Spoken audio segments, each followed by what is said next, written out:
साक्षी मल्होत्रा आ, आपके हिंदी अनुवादक के रूप में।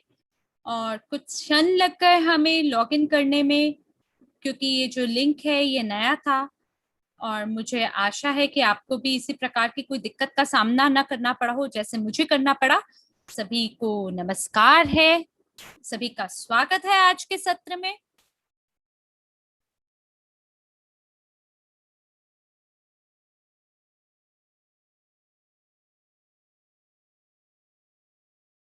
मुझे लगता है मरिया जी की जो वीडियो है या उनकी तरफ से जो इंटरनेट है उसमें कुछ दिक्कत है और शायद वो स्क्रीन फ्रीज हो गई है।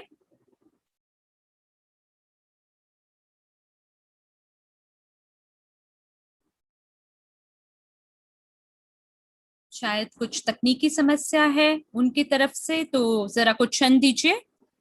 और मुझे लगता है कि वो जरूर हमारे साथ कुछ ही क्षणों के अंदर दोबारा हम हमारे साथ जुड़ जाएंगी। हम आपके धैर्य की सराहना करते हैं।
जी हाँ, सभी भाषाओं में ऐसा हो रहा है। और मरिया जी का जो इंटरनेट है शायद उसमें कोई त्रुटि है, कोई गड़बड़ है, जिसकी वजह से उनकी तरफ से प्रसारण नहीं आ रहा है और हम उन्हें नहीं देख पा रहे या सुन पा रहे हैं। कुछ क्षण का विलंब हो सकता है। कृपया करके आप हमारे साथ बने रहें। मुझे आशा है बहुत जल्द ये वेबिनार आपके साथ हम शुरू करेंगे। और ध्वनि में समस्या इसलिए आ रही है क्योंकि मरिया जी की तरफ से इंटरनेट में दिक्कत है। कृपया कुछ क्षण हमारे साथ आप बने रहें। धन्यवाद। आपके धैर्य की हम सराहना करते हैं।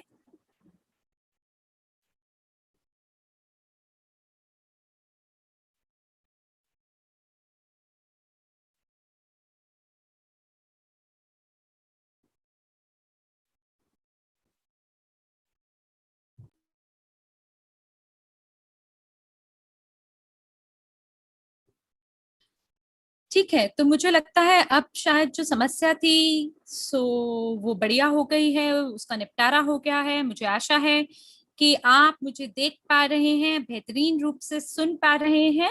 आइए हम आपके साथ मिलके अगली स्लाइड पर चलते हैं बिना विलंब किए। तो जो हमारा अंतिम वेबिनार था, समरी वेबिनार, उसमें हमने ये कहा था कि जो भागीदार है जो अब वो संक्रमित हो रहे थे या हस्तांतरण कर रहे थे ब्लॉकचेन में, तब कुछ अंतर उन्होंने देखा बैक ऑफिस में और ब्लॉकचेन खाते में।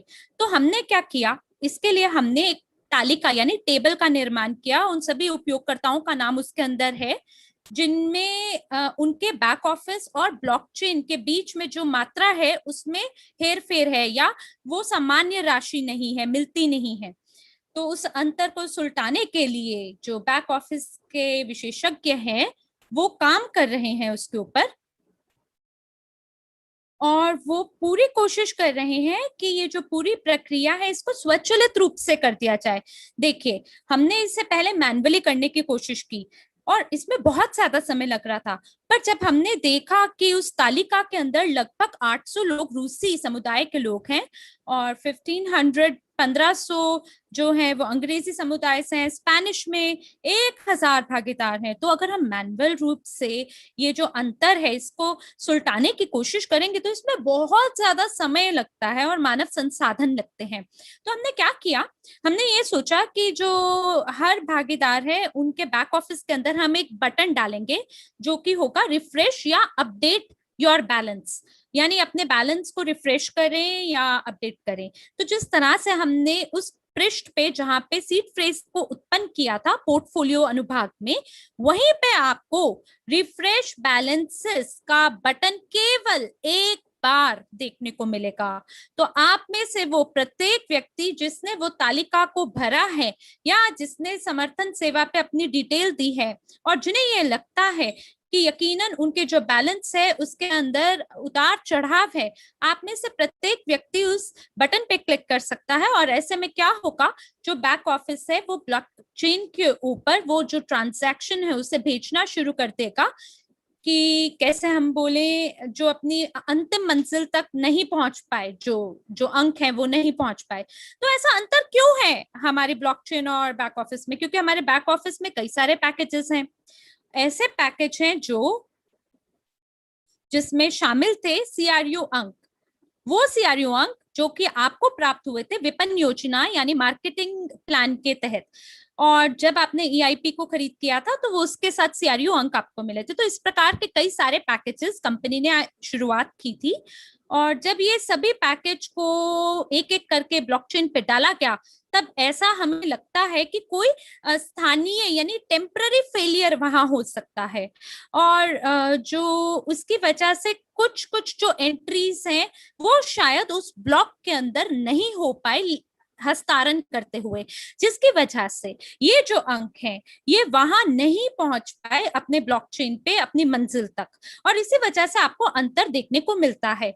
तो जब आप रिफ्रेश बैलेंस बटन पे क्लिक करेंगे, आप ये ना सोचे कि एकदम तुरंत सब कुछ हो जाएगा, आप बस थोड़ा सा समय दीजिए, आप बटन पे क्लिक करें और बटन पे क्लिक करके ये भेजेंगे एक कमांड की तरह बैक ऑफिस पर कि मुझे सभी जो बचे हुए ट्रांजैक्शंस हैं वो दे दो, और इसके अंदर कई घंटे लग सकते हैं।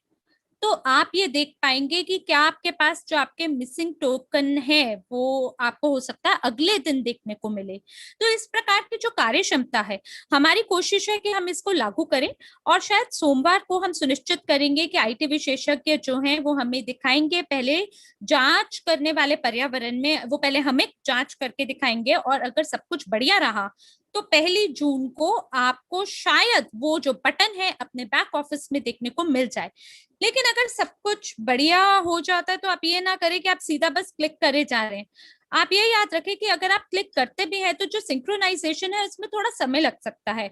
दूसरे भी भाग है भागीदारों का जिनको कुछ समस्याएं हुई हैं, दिक्कतें हुई हैं अपने ब्लॉकचेन को उत्पन्न करने में, और उन्हें बदले में जवाब मिलता है सर्वर एरर का। यानी एक व्यक्ति ने सीड फ्रेज को उत्पन्न करने की कोशिश की और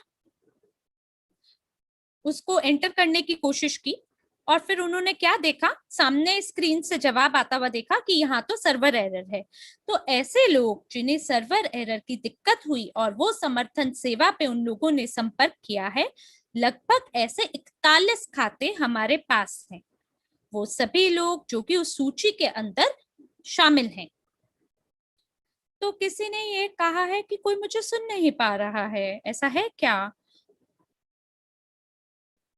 पर मेरे को तो बहुत ताज्जुब हो रहा है क्योंकि अंग्रेजी कक्ष में तो बहुत बढ़िया ध्वनि आ रही है मरिया जी की, और ऐसी दिक्कत आनी नहीं चाहिए, तो वो जांच कर रही है इंटरनेट की। जी हाँ, मरिया जी की ध्वनि बहुत बढ़िया और स्पष्ट है। धन्यवाद आप सभी की प्रतिपुष्टि का।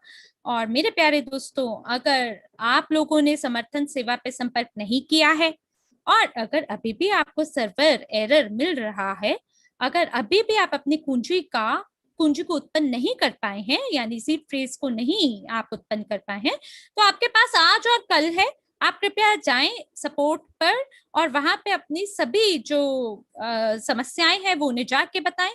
और हमारी जो आईटी विशेषज्ञों की टीम है वो लगातार इस पे काम करेगा।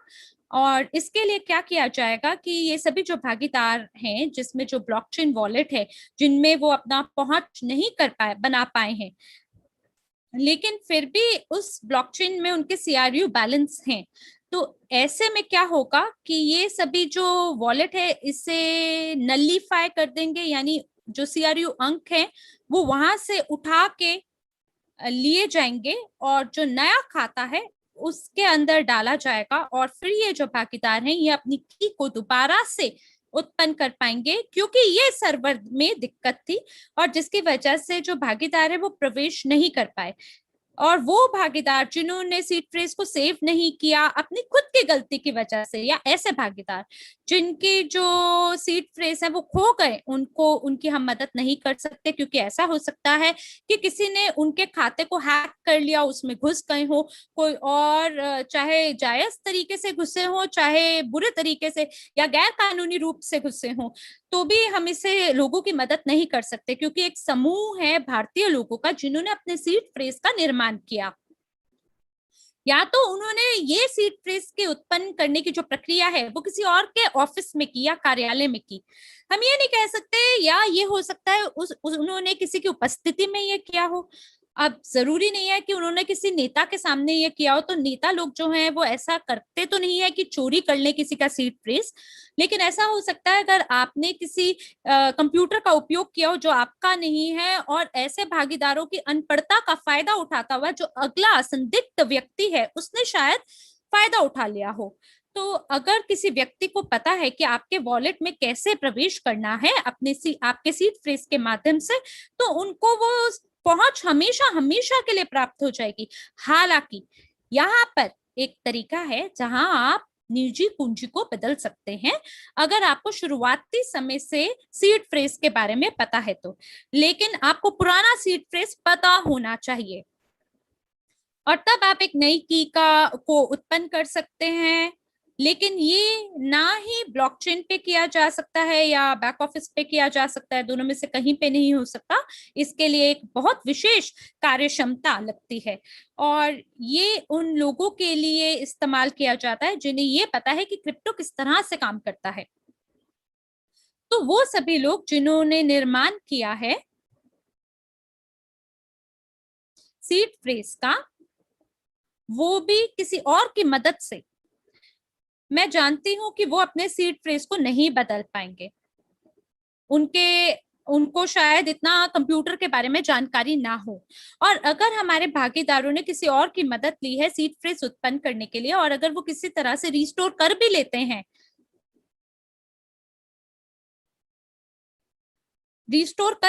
अपनी पहुंच को, तो भी उन्हें दिक्कतों का सामना करना पड़ेगा एक नए सीड फ्रेज के निर्माण को, और तब भी उनका जो पहुंच है ब्लॉकचेन खाते तक, उसको वो हाथ से गवा बैठेंगे। मैंने वाकई में लोगों को देखा है कि लोग अपने 12 अंकों का जो सीड फ्रेज है उसको चैट में लोगों के साथ साझा कर रहे हैं, वो भी सपोर्ट टिकट वालों को दे रहे हैं, और लोग ये कहते हैं अरे हाँ आप हमें अपना सीड फ्रेज दे दीजिए और हम आपकी मदद करेंगे। अरे आपको थोड़ी ना पता है कि चैट में कौन है, क्या पता सामने वाला एक फरिश्ता हो या एक राक्षस हो जो आपकी चीजों को चुरा ले जाए। तो इसलिए आप किसी पे भरोसा नहीं कर सकते हैं इस बात को लेके। तो इसलिए ये जो 12 अंकों का सीड फ्रेज है वो आपकी निजी जानकारी है, किसी के साथ बांटनी नहीं चाहिए। तो ये जो सीड फ्रेज है ये आप खुद से निर्माण कर सकते हैं, एक या दो चीजें ब्लॉकचेन के बारे में जान के, या जो आपके बच्चे हैं या निजी संबंधी लोग हैं जो आपके विश्वास के पात्र हैं, आप उनके साथ ये कर सकते हैं। लेकिन कभी भी कोई भी ऐसा व्यक्ति जो आपसे परिचित ना हो या जिस पे आपको भरोसा ना हो, उनके सामने आप सीड फ्रेज को कभी भी जनरेट ना करें। कई ऐसे भी लोग हैं जो कि अपने टिकट समर्थन सेवा पे भेजते हैं और कहते हैं कि हम ऐसे भागीदारों की श्रेणी में हैं जो कि सीआरयू को WCRU में रूपांतरण नहीं कर सकते हैं, क्योंकि हमारे पास पर्याप्त CPU नहीं है। ऐसे में जो एड यूएनटीपी है, उसमें लोगों के पास पर्याप्त कंप्यूटेशन पावर नहीं होती, यानी सीपीयू नहीं होती, और तब उनको दिक्कत आती है। तो जो भी हमारे प्रोग्रामर्स हैं वो इस समस्या को देख रहे हैं। ये एक लहर की तरह त्रुटि कभी सुलट जाती है, कभी दिक्कत आ जाती है, और जो कुछ भागीदार हैं जो चाहते हैं रूपांतरण करना सीआरयू को 8 अप्रैल को, जब ये पहले दिन उपलब्ध हुआ था ये फंक्शन, उन्हें भी शायद कुछ दिक्कतों का सामना करना पड़ रहा हो, क्योंकि वहां पे स्मार्ट कॉन्ट्रैक्ट में दिक्कत थी और जो कमीशन थी उसका गणना सही तरीके से नहीं किया गया, और जो फ्रोजन आइटम है वो ठीक से कन्वर्टेड नहीं हुए थे। तो 8 अप्रैल से 16 अप्रैल तक ये सभी जो आइटम है इनके अंदर कुछ कुछ दिक्कतें थी। यानी कि आप ये समझ लीजिए कि कुछ शेष बैलेंस था, रिमेनिंग बैलेंस था, जो कि कन्वर्ट नहीं हुआ। जब भागीदारों ने कोशिश की अनफ्रीज करने के लिए सभी टोकन को, और उसमें 1 साल लग सकता है अनफ्रीज होने के लिए, तो जो स्मार्ट कॉन्ट्रैक्ट है जब वो गणना करता है उन बचे बचे टुकड़ों का, उसके अंदर बहुत ज्यादा कंप्यूटेशन क्षमता लगती है, शक्ति लगती है, और इसी वजह से आपको बार बार ये संदेश देखने को मिलता है कि सीपीयू जो है पर्याप्त नहीं है। लेकिन ये समस्या लाखों लोगों को देखने को नहीं मिली, यानी कि 3 लाख लोगों में से आप ये लगा लीजिए केवल 40 लोगों को ये दिक्कत का सामना करना पड़ा है।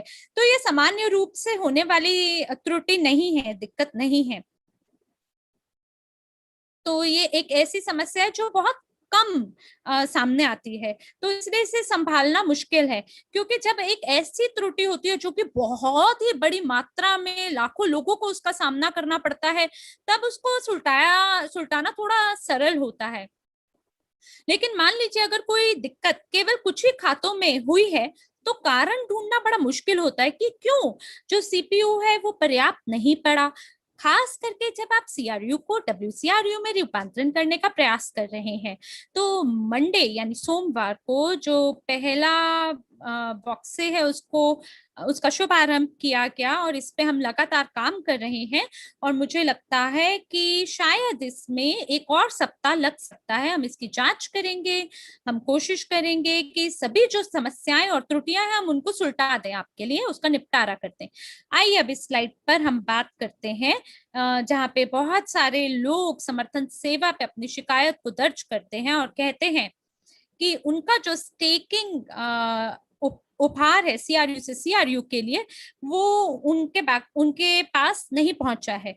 जी हाँ, हमारा जो बैक ऑफिस है उसके अंदर जो भी सीआरयू उपहार हैं वो तो सही समय पर पहुंच रहे हैं, लेकिन ये जितने भी सीआरयू पॉइंट है ये हमारे जो फाइनेंशियल डिपार्टमेंट है या जो आईटी डिपार्टमेंट वाले हैं उन्होंने वो लगातार उसको भेजा है। लेकिन अगर आप ब्लॉकचेन की बात करते हैं तो आपको लगातार रिफ्रेश करने की जरूरत है। इसके लिए आपको, जैसे मेरी स्क्रीन में आप देख पा रहे हैं, स्टेकिंग सीआरयू से सीआरयू वाले बटन पर जाना है। फिर आपको एक नीला बटन देखने को मिलेगा जिसका नाम है फोर्स अपडेट, यानी कि आप इस बटन को क्लिक करते हैं, यानी आप मजबूर कर रहे हैं सिस्टम को कि वो अपडेट करे। तो ये जो स्क्रीनशॉट है ये दर्शा रहा है कि मेरा अंतिम जो अपडेट है वो 20 दिन पहले हुआ है, और 25 मई को मुझे 160 सीआरयू अंक प्राप्त हुए हैं। तो मुझे याद नहीं है ये कौन सी स्टेकिंग थी, लेकिन सीआरयू से सीआरयू की जो स्टेकिंग है यकीनन वो काम करती है। आपको बस याद रखना है कि अगर आपने 25 मार्च को स्टेक किया है तो 25 या 26 इस महीने की या अगले महीने की आप अपने क्रिप्टो वॉलेट पे जाएं और वहां जाके आप क्लिक करें फोर्स अपडेट बटन पर, और उसके बाद आपके जो सीआरयू टोकन है सो आपके बैलेंस में शामिल हो जाएंगे, और आप उन्हें पुनः स्टेक कर पाएंगे यूएनटीबी के लिए, या उसका रूपांतरण डब्ल्यूसीआरयू में कर पाएंगे, या इसको एक्सचेंज पे भेज पाएंगे। जो भी आपकी वर्तमान वित्तीय स्थिति है और जो आपकी टोकन रणनीति है उसके अनुसार आप किसी भी विकल्प को चुन सकते हैं। तो जहां तक रूपांतरण का सवाल है सीआरयू का, हम देख सकते हैं कि जो हमारे भागीदार हैं वो सक्रिय रूप से अपने सीआरयू का रूपांतरण कर रहे हैं। लगभग 20 बिलियन सीआरयू अभी तक परिवर्तित या रूपांतरण उनका हो चुका है। तो फिलहाल जो कमीशन है वो तो बहुत छोटा है अभी के लिए। अगर आप रूपांतरण करते हैं सीआरयू को डब्ल्यूसीआरयू में तो बहुत ही कम फिलहाल कमीशन, और यही लोगों को प्रेरित करता है, खास करके जब आप स्टिक कर सकते हैं डब्ल्यूसीआरयू को और बदले में यूएनटीबी भी प्राप्त कर सकते हैं। और जानते हैं क्या, भविष्य में लॉयल्टी प्रोग्राम बोनस और प्रॉफिट बोनस भी आपको प्राप्त होगा, और ये निर्भर करेगा कि कितने संख्या में आपके पास डब्ल्यूसीआरयू है, उसके आधार पे आपको ये प्राप्त होगा, ना कि सीआरयू के आधार पे। और एंड्रे होवरोटोव जी ने बोला है कि सीआरयू से जो डब्ल्यूसीआरयू का कन्वर्जन का जो कमीशन है ये बढ़ेगा, और पहले ये माना गया था कि ये 1 जून को ये बढ़ेगा, पर मुझे लगता है कि ये कमीशन 1 जून को नहीं बढ़ाया जाएगा, क्योंकि अभी हमारे पास 3 प्रकार के लोग हैं जिन्हें समस्याओं का सामना करना पड़ा है डिसिंक्रोनाइजेशन का, जो रूपांतरण नहीं कर पा रहे हैं, और ऐसा भी एक छोटा समूह जो कि क्रिप्टो वॉलेट पे नहीं पहुंच बना पा रहे हैं। तो जब तक हम लोग इन सभी समस्याओं को सुलझा नहीं देते तब तक हम कमीशन शुल्क को नहीं बढ़ाएंगे सीआरयू से डब्ल्यूसीआरयू के रूपांतरण के लिए। आइए अब हम इस स्लाइड पर अब बात करते हैं वर्तमान रूपांतरण शुल्क क्या है। क्षमा करें, वर्तमान नहीं, जी हाँ, आप देख सकते हैं लेन देन का शुल्क दर यहाँ पर दाईं ओर आप देख सकते हैं कुछ उदाहरण हमने आपके लिए यहाँ लगाए हैं। ये हमारी वर्तमान रूपांतरण का कमीशन शुल्क है, और यहाँ पर कुछ कुछ गलतियां हो सकती हैं, जैसे कि मान लीजिए कि किसी व्यक्ति के पास अगर 1000 सीआरयू से कम है तो जो कमीशन शुल्क है वो $100 तक हो सकता है।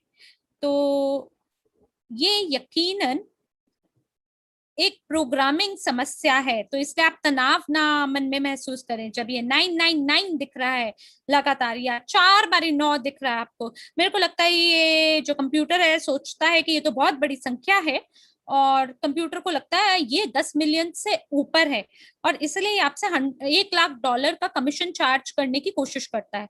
हमें पता है, हम जागरूक हैं इस समस्या के बारे में, और जो प्रोग्रामर्स हैं उन्होंने यकीनन इस प्रकार के कुछ किस्से भी देखे हैं, लेकिन आज नहीं तो कल ये जो त्रुटि है ये सामने आ ही जाती है।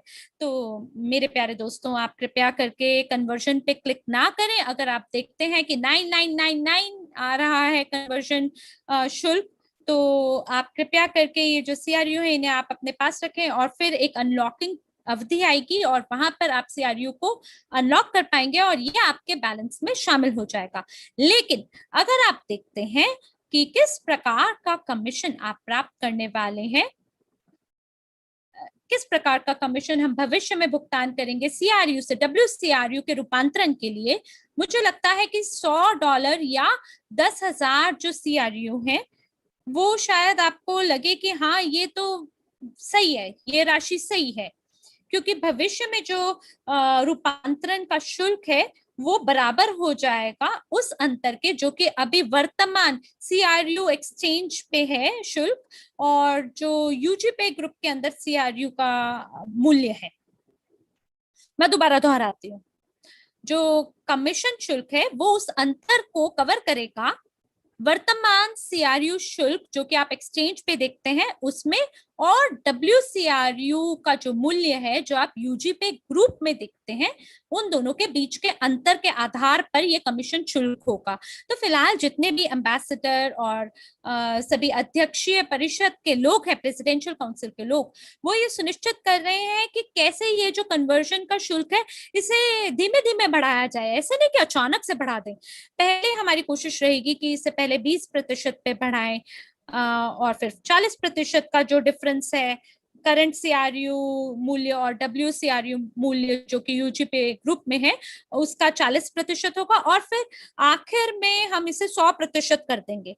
तो फिलहाल अगर अभी भी आप एक दौराहे में हैं और आप निर्णय ले रहे हैं कि आपको क्या अभी ये करना है या भविष्य में करना है जब ये तो एकदम कमीशन शुल्क जो है आसमान की ऊंचाइयों को छुएगा, तो ये निर्णय आप खुद लें। और जैसे कि मेरे जितने भी प्रोग्रामर्स हैं उन्होंने मुझे ये कहा है कि अगर आपने इसे कन्वर्ट किया है और अगर आपने शुल्क का भुगतान नहीं किया है, मान लीजिए अगर आपने ये निर्णय लिया कि मैं कन्वर्ट अभी कर देता हूँ लेकिन मैं बाद में उसका भुगतान करूंगा, जी नहीं, ऐसे काम नहीं होगा, क्योंकि ये सभी जो शुल्क है ये रिफ्रेश हो जाएंगे, और जो नया कमीशन शुल्क है इसको भी रिफ्रेश करके अपडेट किया जाएगा, और ऐसे में कई लाखों या मिलियन सीआरयू होंगे एक्सचेंज खाते में। तो ये मान लीजिए ये एक लिम्बो की तरह है, एक ऐसी जगह जहां पर जो सीआरयू है वो इंतजार कर रहे हैं कि हमें आप कब रूपांतरण करेंगे और हम WCRU हो जाएंगे। तो दोस्तों मुझे लगता है आपको जल्दी ये करना चाहिए, क्योंकि अगर आपने कन्वर्ट पे क्लिक किया और अगर आपने शुल्क का भुगतान नहीं किया है तो ऐसे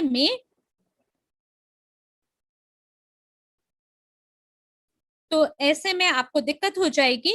और आपने इसके लिए आपको जो आपका ब्लॉकचेन वॉलेट है आप वहां पे जाएंगे और वहां जाके आप देखेंगे या ध्यान देंगे कि जहां पर आपको शायद ऐसा भी दिन आ सकता है जहां आपको लाखों डॉलर का भुगतान करना हो बजाय $100 के भुगतान करने के।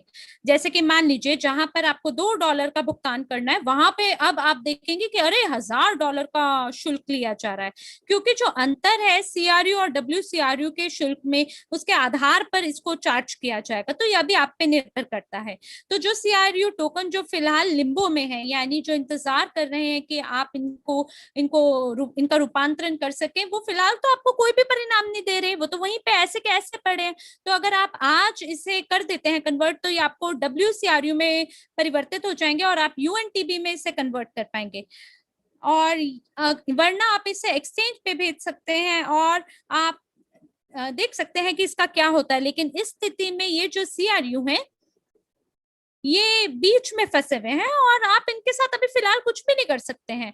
बजाय कि ये सीआरयू आपके हित में काम करें, आपको एक प्रकार की आय दे UNTB के रूप में, वो इसके बजाय एक लोग जो है दोराहे में है, निर्णय ही नहीं ले पा रहे कि क्या हम कन्वर्जन के लिए भुगतान करें भी या नहीं करें।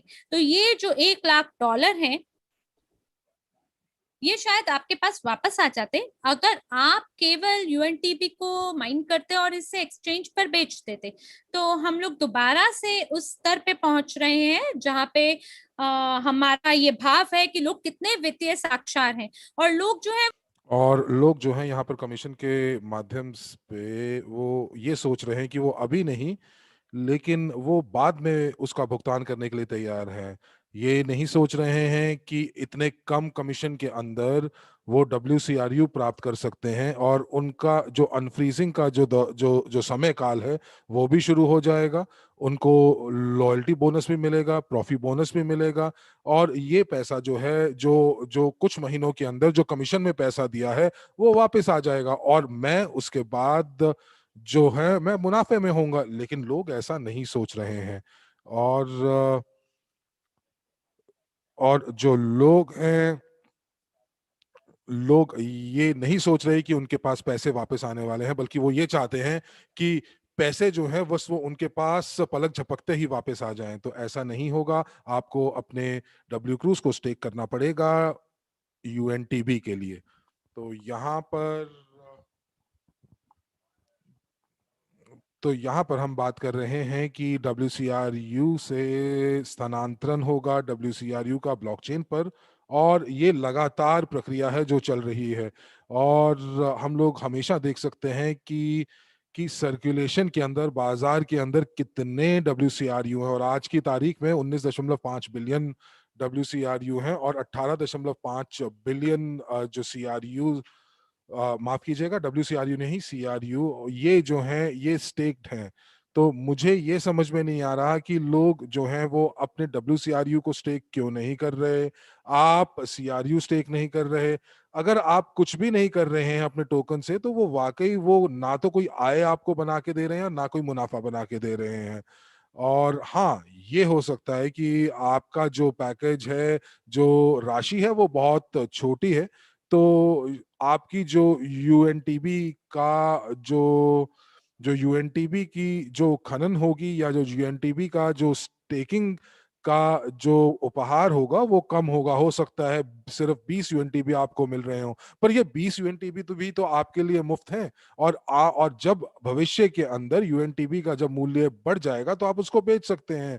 मैं आपको फिर बता दूं कि जो आप WCRU हैं जो लॉक्ड हैं, उनको आप जो हैं आप उनको स्टेक कर सकते हैं और स्टेकिंग से आप UNTB प्राप्त कर सकते हैं। और अगर आपने यूजीपे के बैक ऑफिस से WCRU प्राप्त की हैं तो भी आप उनको स्टेक कीजिए। और इसीलिए हमने पीडीएफ का पूरा आपको कदम दर कदम एक निर्देश पुस्तिका बनाकर दी थी कि किस प्रकार आप CRU से WCRU में परिवर्तित कर सकते हैं और उसको आगे स्टेक कर सकते हैं। और यहाँ पर हमारे पास यहाँ पर किसी ने जो है ध्यान दिया और कुछ लोगों ने ध्यान नहीं दिया, लेकिन अब हमारे पास टिकटिंग प्रणाली है। और यहाँ पर आप देखेंगे कि नीचे की तरफ आपके पास एक प्रश्न चिन्ह है, और आप वहां जाएंगे और उसके अंदर आप देखेंगे सारे के सारे जो सबसे ज्यादा पूछे जाने वाले प्रश्न। और उसके अंदर आपको बताया जाएगा 2 फैक्टर ऑथेंटिकेशन, आपके पासवर्ड के साथ कोई दिक्कत है उसके बारे में बताया बताया जाएगा। और अगर कभी पैसा आपने जो है एक्सचेंज में डाला और वो पैसा कभी आपके पास नहीं आया, या आपने निकासी के लिए ऑर्डर डाला और वो पैसा आपके अकाउंट में नहीं पहुंचा, तो यहाँ पर आप जब आप पूरा का पूरा, जब तक आप ये जो जो ये प्रश्नोत्तर का जो जो अनुभाग है उसको पूरा नहीं पढ़ेंगे, अगर उसको पूरा पढ़ने के बाद भी अगर आपकी जो जो आपकी दिक्कत है उसमें आपको कोई उत्तर नहीं मिल रहा है, तो आप सपोर्ट पे जाएं और वहां पर आप सपोर्ट टीम से बात कर सकते हैं। लेकिन यदि अगर कुछ लेन देन के से आपके पास आपको लेन देन में कुछ दिक्कत हो रही है, तो लोग क्या करते हैं, लोग जो हैं वो स्क्रीनशॉट भेजते हैं, लेकिन स्क्रीनशॉट हमारी मदद नहीं करता। एक नंबर होता है जो हैशटैग से शुरू होता है, उस हैशटैग का नंबर हम लोगों को चाहिए होता है। पिछले हफ्ते काफी लोगों ने ये शिकायत की कि ये जो एक्सचेंज है वो फ्रीज हो रही है, लेकिन और लोग कह रहे हैं कि मार्केट सेटिंग्स भी नहीं बदल रही हैं और एक्सचेंज की स्क्रीन जो है वो भी जम सी गई है और उस पर कोई कार्य नहीं हो रहा है।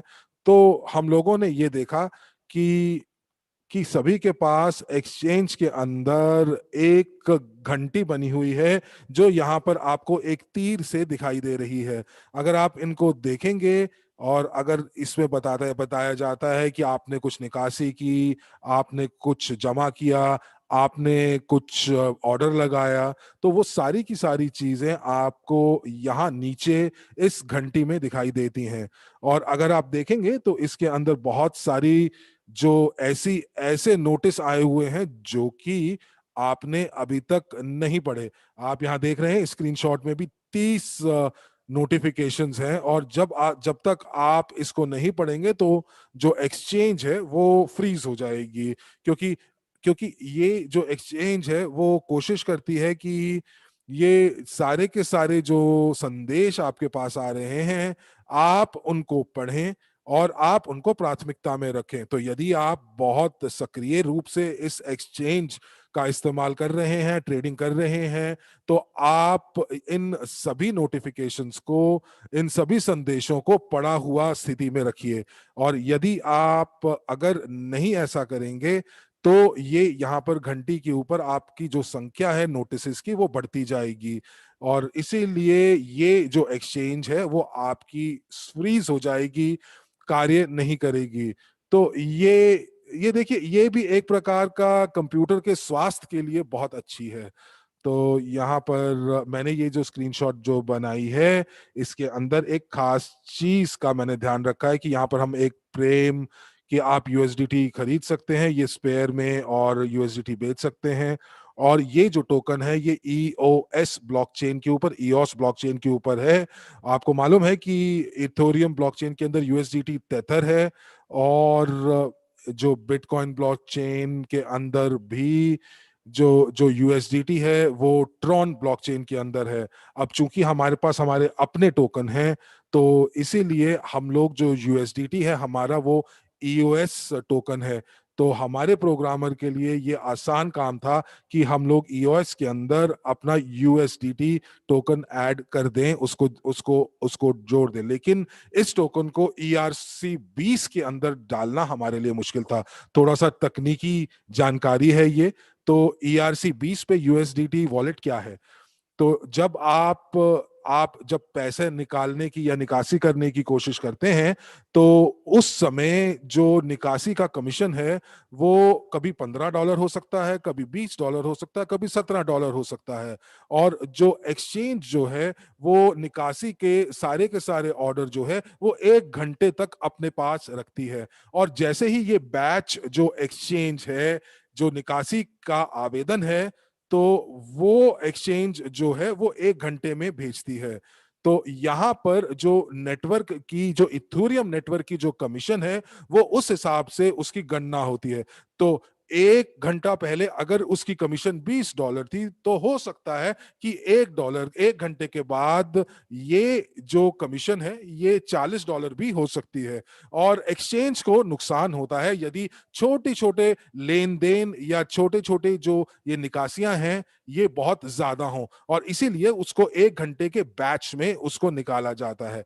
तो ये आप देखेंगे तो हमारे जो जितने भी हमारे पास किसी के पास भी $1,000 से ज्यादा इथेरियम ब्लॉकचेन के अंदर नहीं है। तो यहाँ पर एक खास शर्त रखी गई थी, ताकि हम लोग निकासी के ऊपर थोड़ा नजर कर रख सकें। तो अगर हर कोई व्यक्ति $50 के ऊपर अगर निकासी करना चाहेगा, तो उसके ऊपर $20 या $30 की कमीशन लग जाएगी। तो ना तो ये लाभदायक ग्राहक के लिए होगा और ना ही एक्सचेंज के लिए होगा। तो इसीलिए जो कमीशन है वो इथेरियम की जो कमीशन है वो शायद थोड़ी कम हो गई है। और वो इसलिए क्योंकि इथेरियम का जो मूल्य है वो वापस ऊपर आ रहा है। पहले जो जो निकासी की जो फीस थी वो 0.5% थी, अब ये घटकर 0.1% हो गई है। और अगर आप USDT ERC-20 के ऊपर देखते हैं, तो इसके ऊपर कुछ जो जो दबाव है वो इथेरियम नेटवर्क के ऊपर है, और हम लोग इसीलिए पता नहीं कर सकते कि कमीशन कितनी लगेगी। और इसीलिए हम लोग अपने पार्टनर्स को, अपने सहभागियों को हम थोड़ा सा नजर रखते हैं कि वो जो है निकासी कर रहे हैं। यदि आप $50 की आप अगर निकासी करते हैं, तो आपको $50 की कई बार कमीशन भी लग जाती है। तो अगर कोई ये भी कहे कि $1 निकासी करना चाहता है, तब भी उसको $50 की फीस लगेगी। तो हमारे ब्लॉकचेन के ऊपर जो ERC-20 जो है वो अभी तक उसके अंदर उसको उसको जोड़ा नहीं गया है, जब तक ये जो मुद्दा है, ये जो दिक्कत है, ये जब तक हम इसका निवारण नहीं कर लेते, तब तक हम नहीं करेंगे। हम देखेंगे कि हमारी एक्सचेंज के ऊपर जो उपयोगकर्ता हैं उनका उनका क्या रुझान है, और उसके बाद हम लोग ये चीजें देखेंगे। ठीक बात है, ये चीजें बाइनेंस के ऊपर नहीं है, और हमारे बहुत सारे सहभागी जो हैं वो बाइनेंस के साथ वो उपयुक्त हो गए हैं, उनको आदत पड़ गई है। और USDT जो है बाइनेंस के ऊपर नहीं है, ये कोरियन या चाइनीज बिटफाइनेक्स जो है वो भी EOS के कू कॉइन को जो है उसका समर्थन करती है। फिर वहां पर उनके पास कुछ विकेंद्रीकृत टोकन भी हैं, और वहां से आप जो है क्रिप्टो करेंसी बिट आप खरीद सकते हैं। और उसके लिए आपको पुष्टिकरण या सत्यापन की जरूरत नहीं होती। बिटफाइनेक्स में सत्यापन की जरूरत है। तो अगर लोग कहते हैं कि यूनिटेक्स के ऊपर सत्यापन के लिए बहुत समय लगता है, तो दोस्तों मैं आपको बता दूं कि मैंने पिछले 6 तारीख से मैंने बिटफाइनेक्स के ऊपर सत्यापन के कागज डाले हुए हैं। और वो उन्होंने सिर्फ मेरे से मेरा ड्राइवर लाइसेंस मांगा, और उसके बाद मेरी बैंक स्टेटमेंट मांगी, मेरा बैंक कार्ड मांगा, और उन्होंने कहा कि आप अपने जो तो मैंने ये देखा और मैं बहुत आश्चर्यचकित थी। और उन्होंने मुझसे ये नहीं पूछा कि मैं कहाँ ब्लॉगिंग करती हूँ, और उन्होंने कहा था कि सत्यापन की जो प्रक्रिया है बिटफाइनेक्स पे 7 से 14 दिन लगते हैं। और 6 मई को मैंने शुरू किया है, और 21 मई को मैंने वहां पर एक पत्र भी लिखा है कि मैं अपने सत्यापन का इंतजार कर रही हूँ।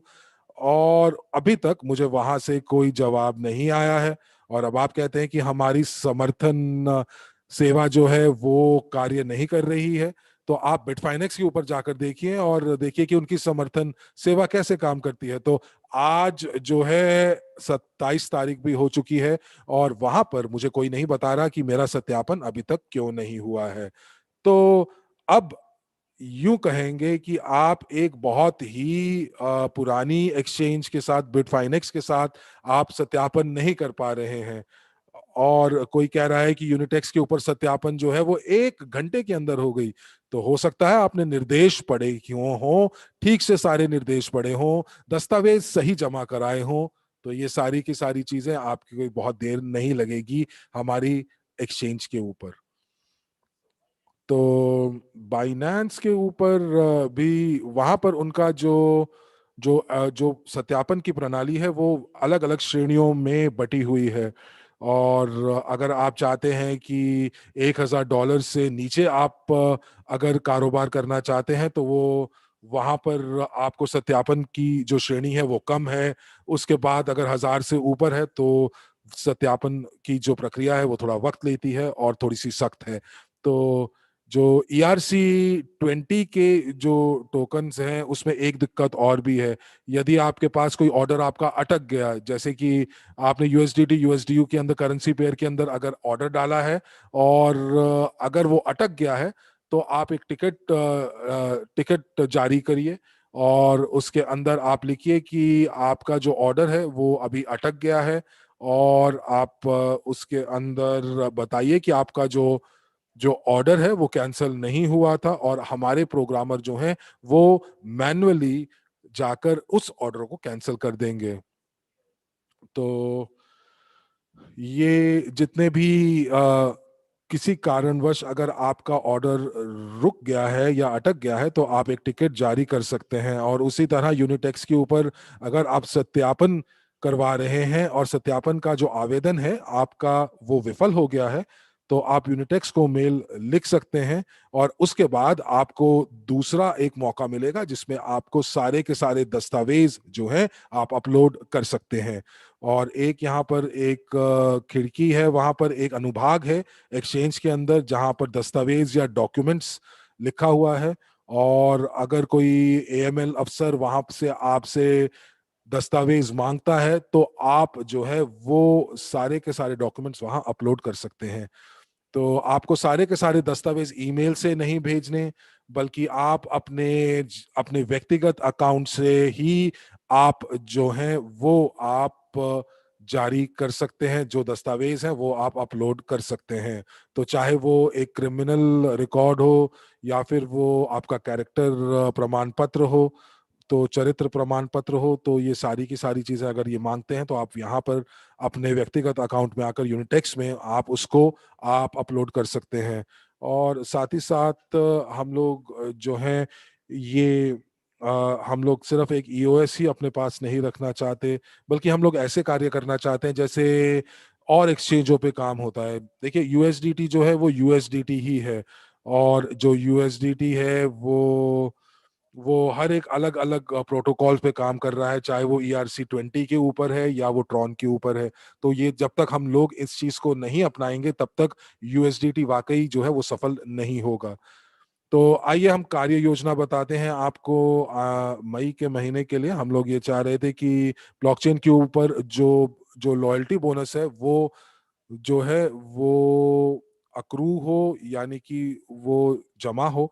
तो हम लोग यहाँ पर उस चीज की जो कार्य क्षमता है उसको हम जांच रहे हैं, और मैंने कुछ टिप्पणियां भी की हैं, और मुझे उम्मीद है कि कल तक ये जो टिप्पणियां मैंने दी थी उस टिप्पणियों को जो है उसको मान लिया जाएगा। और जो डिविडेंड से आपके जो संबंधित लेन देन है वो अलग से आपके ब्लॉकचेन के ऊपर दिखाया जाएगा, और ब्लॉकचेन आप ही के नहीं बल्कि ब्लॉकचेन एक्सप्लोरर पर भी दिखाई देगा। आज ब्लॉकचेन एक्सप्लोरर आपको ये चीज नहीं दिखाता है, लाभांश के बारे में नहीं दिखाता है, लेकिन देखते हैं कल तक हमारे प्रोग्रामर्स क्या करते हैं। और जब तक अपने CRU WCRU में परिवर्तित नहीं कर लेते हैं तब तक हम लोग, जब तक ये जो सिंक्रोनाइजेशन के जो जो मुद्दे हैं, हम लोग तब तक जो है अपने बोनस को यहाँ जो है ब्लॉकचेन के ऊपर अर्जित नहीं कर पाएंगे, अक्रूवल नहीं कर पाएंगे। हम लोग ये एक मौका देना चाहते हैं उन सभी लोगों को जिनके पास क्रू है, ताकि वो अपने जो क्रू को परिवर्तन कर लें डब्ल्यू क्रू के अंदर, और तभी उन वो जो है वो लॉयल्टी बोनस प्रोग्राम प्राप्त कर पाएंगे। और अप्रैल और मई का जो जो आपका लॉयल्टी बोनस है वो भी शायद जून के मध्य तक सारी चीजें, जितनी भी दिक्कतें हैं उन सभी का समाधान निकाल लिया जाएगा।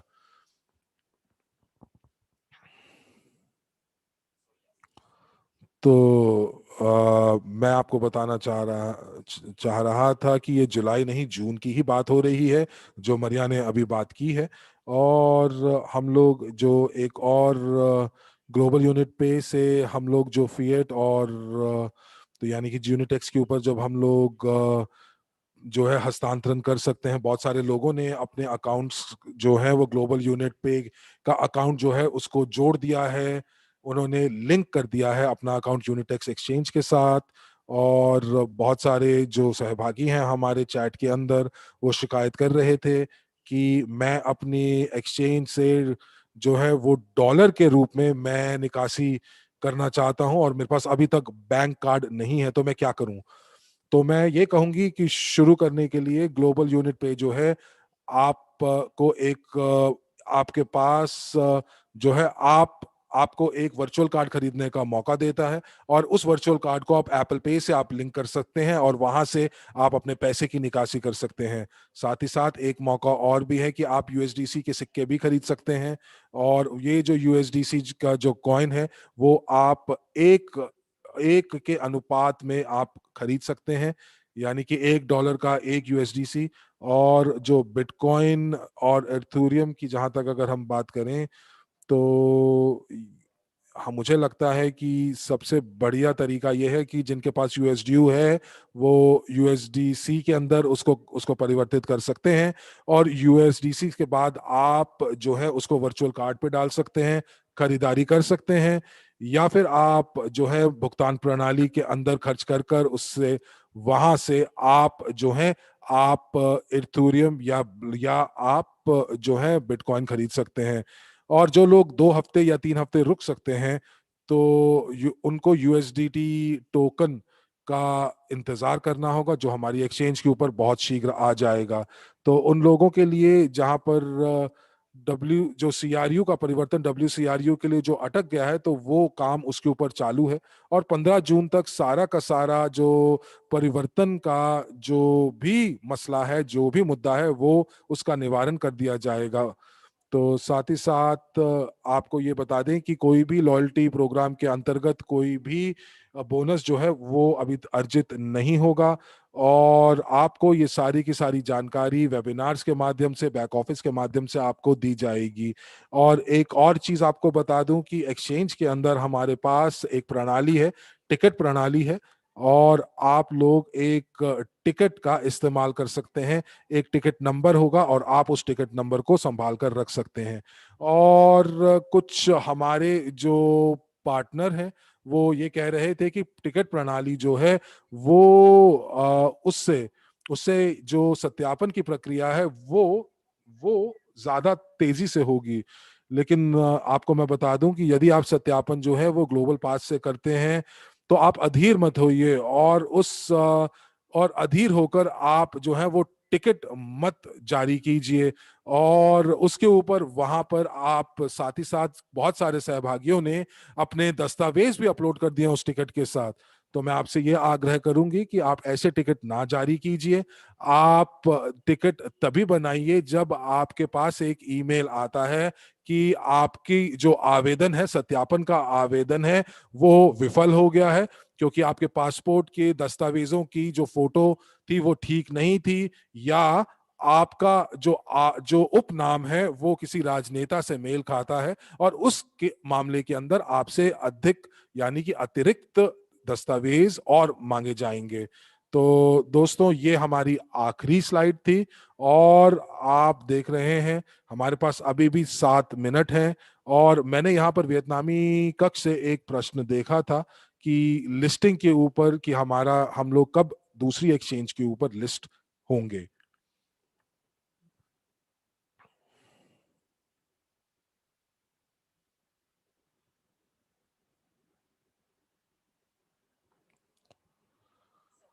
तो अगर आपका सीड फ्रेज यानी कि आपका जो बीज वाक्यांश है अगर वो गुम गया है तो ये गुमा ही रहेगा। अगर आपने उसको वॉलेट के अंदर नहीं डाला है तो आप सपोर्ट से जरूर संपर्क साधिए और उनको बताएं कि क्यों आपका जो जो सीड फ्रेज है यानी कि बीज वाक्यांश है वो आपने खो दिया है। तो हम लोग यहाँ पर आपकी मदद कर सकते हैं। लेकिन अगर आपने अपने वॉलेट के अंदर पहुंच एक बार भी बना लिया, आप उसके अंदर चले गए हैं और उसके अंदर आपने कुछ कुछ भी लेन देन किया है और कुछ लोगों ने तो अपने सीआरयू भी स्टेक किया है और उसके बाद उन्होंने जो ये बीज वाक्यांश की जो सीड फ्रेज की जो फाइल थी उसको डिलीट कर दिया है।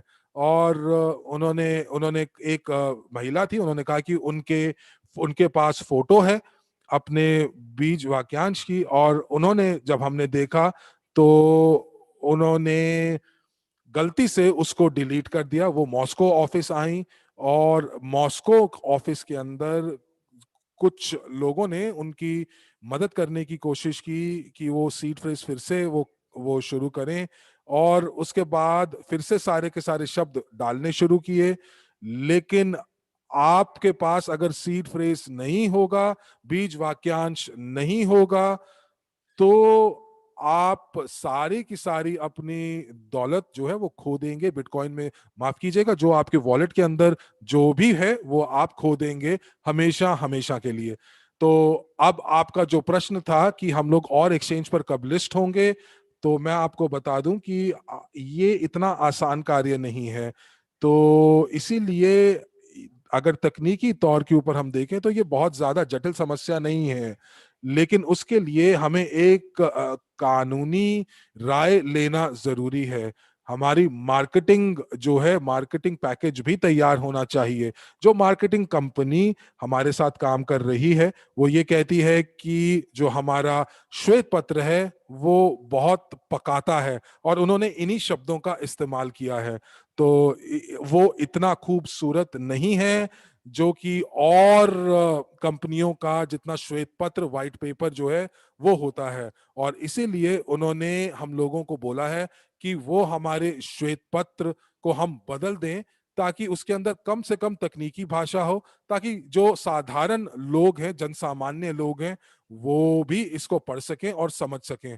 तो ये चीज हमारे पास एक प्रतिपुष्टि हमारे पास आई है और हमारा जो श्वेत पत्र था उसको बदलने में मुझे लगता है कि बहुत बड़ा कार्य था, बहुत लंबा कार्य था। और हम लोग अभी लिस्टिंग के लिए दूसरी एक्सचेंज के अंदर हम लोग बात कर रहे हैं और ये बातचीत जारी है। और ये जो मार्केटिंग गतिविधियां हैं, जो ये विपणन की गतिविधियां हैं, ये थोड़ा समय लेती हैं। और मैं ये एक अनुमान लगा सकती हूं कि जून के मध्य तक या जून खत्म होने से पहले पहले हम इन सभी कार्यों को पूरा कर लेंगे। श्वेत पत्र जो है, जो व्हाइट पेपर है, हमारे यूजीपे ग्रुप की वेबसाइट के ऊपर है और cryptounit.cc के ऊपर भी ये अपलोडेड है। और जो हम लोग बात कर रहे थे कि जो सीआरयू को डब्ल्यूसीआरयू में परिवर्तन करने के लिए जो कमीशन को हम लोग बढ़ाने की कोशिश कर रहे थे, तो मैं आपको बता दूं कि ये जो अनुपात क्रू का डब्ल्यू क्रू में का जो रेशो या अनुपात है वो 1:1 ही रहेगा। और जो कमीशन है वो हम लोग एक बार जनवरी में माफ कीजिएगा, जुलाई में देखेंगे कि उसको बढ़ाना है कि नहीं बढ़ाना है। तो यहाँ पर आपको बहुत सारे लोग जो हैं वो ये प्रश्न को दोहरा रहे हैं और वो ये प्रश्न है कि वो अपने सत्यापन को बार बार पूरा करने की पूरी कोशिश कर रहे हैं। और जो ये सत्यापन की प्रक्रिया है जिसके अंदर अगर आपका नाम जो है वो राजनीतिक हस्ती से मिलता है, अगर आपका पहला नाम और उपनाम अगर किसी आपके राजनेता से मेल खाता है या किसी किसी पार्लियामेंट सदस्य से मिलता है, तो इसीलिए ये जो लोग हैं उन लोगों को एक टिकट बनानी चाहिए, और उसके बाद हम लोग उनसे अतिरिक्त दस्तावेज मांगेंगे, जैसे कि उनके शादी का प्रमाण पत्र। हो सकता है कि पूरा का पूरा जो नाम है वो किसी राजनेता से मेल खाता हो, लेकिन जब वो आपकी धर्म पत्नी या आपके पति का जो है वो उनका नाम जो है उसकी पुष्टि करेंगे, और वो ये देखेंगे कि जो राजनेता हैं उनके उनके भार्या का नाम अलग है और आपकी भार्या का नाम अलग है, या उनके पति का नाम अलग है आपके पति का नाम अलग है, तो इस प्रकार वो उसकी पुष्टि करेंगे। तो दोस्तों, लिस्टिंग की जहां तक बात करें दूसरी एक्सचेंज के अंदर, तो तकनीकी तौर पर हम लोग कर सकते हैं, लेकिन जो जो सबसे बड़ा जो हम लोगों जो जो हम लोगों को दिक्कत आती है वो ये कि हम लोगों को मार्केट कॉइन कैप का ध्यान रखना पड़ता है। हम लोगों को उन एक्सचेंज के ऊपर लिस्ट करना है वो एक्सचेंज जो कॉइन मार्केट कैप में मौजूद है, और उनका जो पूरा का पूरा डेटा है, जो पूरा का पूरे आंकड़े जो हैं वो इकट्ठे होते हैं और उनका उनको दर्शाया जाता है। और इसीलिए हम लोग बहुत ही पेशेवर एजेंसीज के साथ काम कर रहे हैं, जो एक साल के अंदर अलग अलग तरह के टोकन जो हैं वो लिस्ट कराते हैं, और वो पिछले 5 सालों से काम कर रहे हैं क्रिप्टो बाजार के अंदर। उनको पूर्ण रूप से पता है कि किस प्रकार से इसकी लिस्टिंग करनी है और इस पैकेज को विपणन के हिसाब से उस नजरिए से कैसे लॉन्च करना है। तो इसीलिए हम लोग उन पेशेवर एजेंसी के साथ काम कर रहे हैं इस के ऊपर कि हम ये लिस्टिंग जल्दी से जल्दी कर पाएं। और हमारे पास बहुत सारे ऐसे उदाहरण हैं, केस स्टडीज हैं जो कि उन लोगों ने लॉन्च किए हैं बहुत सारे एक्सचेंज के ऊपर और बहुत सारे सिक्कों के अंदर। तो अब यहाँ पर जो आपको लॉयल्टी बोनस का जो प्रश्न है, तो लॉयल्टी बोनस मैं आपको बता दूं कि आपका अर्जित तब होगा जब सभी के लोग सीआरयू से डब्ल्यूसीआरयू में परिवर्तन कर लेंगे, और उसके बाद लॉयल्टी बोनस जो है वो अर्जित होगा, और वो सीआरयू के ऊपर नहीं बल्कि डब्ल्यूसीआरयू के ऊपर अर्जित होगा। एक और प्रश्न जो है कि यूएसडीयू को हम वॉलेट में कैसे कर सकेंगे, तो ये कार्य अभी चालू है, और इसके बारे में हम बात करेंगे मई में और जून में, क्योंकि ये जो यूएसडीयू जो है ये आप आसानी से किसी भी एक्सचेंज पर खरीद सकते हैं, बेच सकते हैं, और आपकी जो जो तो जो हम लोग चूंकि क्वांटम पेमेंट सिस्टम का आप उपयोग करते हैं और उसके माध्यम से आप एक्सचेंज खाते को टॉप अप करते हैं, तो इसमें बहुत सारे ऐसे बैंक हैं जिन्होंने क्वांटम के माध्यम से इस पेमेंट को रिजेक्ट किया है, क्योंकि उन्हें ऐसा लगता है कि ये तो खरीद जो है ये क्रिप्टो की है, और जो सभी जारी जो कार्ड हैं वो क्रिप्टो को स्वीकृति नहीं देते हैं। और ये जो प्रणाली है जो कि नहीं इसको समझता है, यूएसटीयू को जो सीधे रूप से नहीं वॉलेट में डालता है, ये एक दिक्कत है। फिलहाल तो क्वांटम कई सारे देशों में लाइसेंस प्राप्त कर चुका है और अंतरराष्ट्रीय बैंक जो है वो विश्वास करता है इस प्रकार की प्रणाली पे, और 3 दिन दिए जाते हैं और इस पे एक विस्तृत लाइसेंस प्राप्त किया जाता है। और इसके बाद आने वाले समय में हमें आशा है कि उन लाइसेंस के आधार पर सभी कार्ड को स्वीकृति मिल जाएगी। और जून के अंदर एक कार्य है सभी विशेषज्ञों का, और वो कार्य ये है कि वो सीमाओं को कम करते हैं यूएसटीयू में। तो फिलहाल 6 यूएसटीयू हैं जिसको विड्रॉ करना है एक्सचेंज से, लेकिन हमने उनसे अनुरोध किया है कि कृपया करके इन सीमाओं को आप कम कर दीजिए। हमारे जो टोकन है यूएसटीयू उसके लिए आप कम से कम अप टू $1 तक ही बस कमीशन ले, तो इसके हिसाब से आप विड्रॉ कर पाएंगे यूएसटीयू को अपने वॉलेट में, ताकि आप रूपांतरण कर सकें सीआरयू का वर्ल्ड सीआरयू में। तो मुझे लगता है कि जून की शुरुआत में जो न्यूनतम राशि है विड्रॉल के लिए यूएसडीओ में वो यकीनन कम हो जाएगी। शायद वो 1 तक नेहा पहुंच जाए एकदम से, लेकिन कम से कम 10 तक पहुंच जाएगी, ताकि आपका जो डिपॉजिट है वो इकट्ठा ना हो जाए 15 के बाद।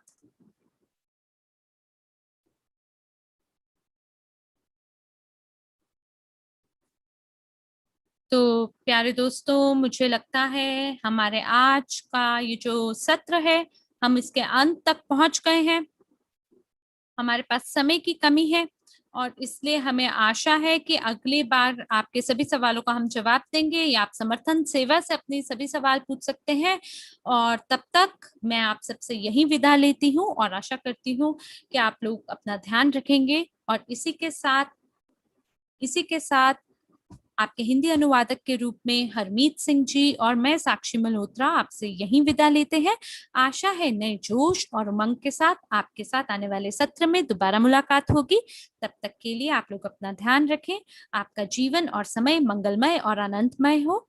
इन्हीं शुभकामनाओं के साथ धन्यवाद और शुभ रात्रि।